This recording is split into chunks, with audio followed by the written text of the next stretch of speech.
మీరెంత మీ ఐషత్ ఎంత మాతోటి పెట్టుకుంటారా? ఇక చూసుకోరు బిడ్డ మా దెబ్బేందో అని మన జవాన్లు పాకిస్తాన్ వాళ్ళకి ఇచ్చి పడేసిర్రబ్బా. 3 నెలల కిందట ఎట్లుండే మళ్ళా మిస్సైళ్ళు డ్రోన్లతోటి రప్ప రప్ప కొడితే దెబ్బకు దడుచుకుర్రు. టెర్రరిస్టుల అడ్డాలే కాదు మిలిటరీ సెంటర్లకు సుత సూటి పెడితే తల్లడం మల్లడమైనరు. ఇండియన్ ఆర్మీ పవర్ ఏందో చూపించిర్రబ్బా. అయితే ఇవాళ 2 దేశాల జవాన్లు ఫేస్ టు ఫేస్ కలిసిండ్రు. మరేం జరిగిందో చూడుర్రి.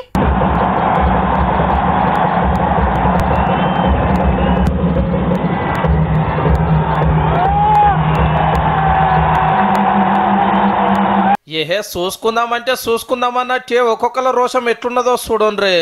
ఎగిరెగిరి ఎట్లా లెఫ్ట్ రైట్ కొడుతున్నారో ఎవరు తగ్గుతలేరు.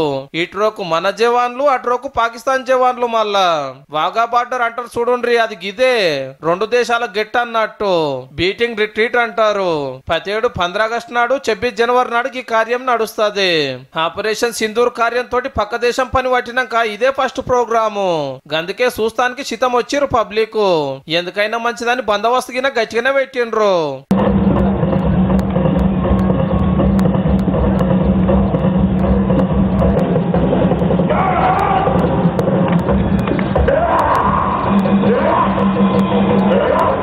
చుట్టూరా జనమంతా కీకలు పెడుతున్నా జవాన్లు గింతగిన పట్టు తప్పారు. ఎవరు ఎంత కష్టతోటి కవాతు చేసినా ఇటోళ్ళు అటువోరు అటోళ్ళు ఇటు రారు. గెట్టంటే గెట్టే నడుమున్న గీతను కూడా దాకారు. గట్లా ఆర్పాట్ ట్రైనింగ్ అయిన వాళ్ళతోటే లెఫ్ట్ రైట్ కొట్టిస్తారు. మళ్ళా ఇక ఇటురోకు మన జాతీయ జెండాను అటురోకు వాళ్ళ జాతీయ జెండాను ఎగిరేస్తారు. అటు ఇంకా చిన్నగా కిందికి తీస్తారు జెండాలు.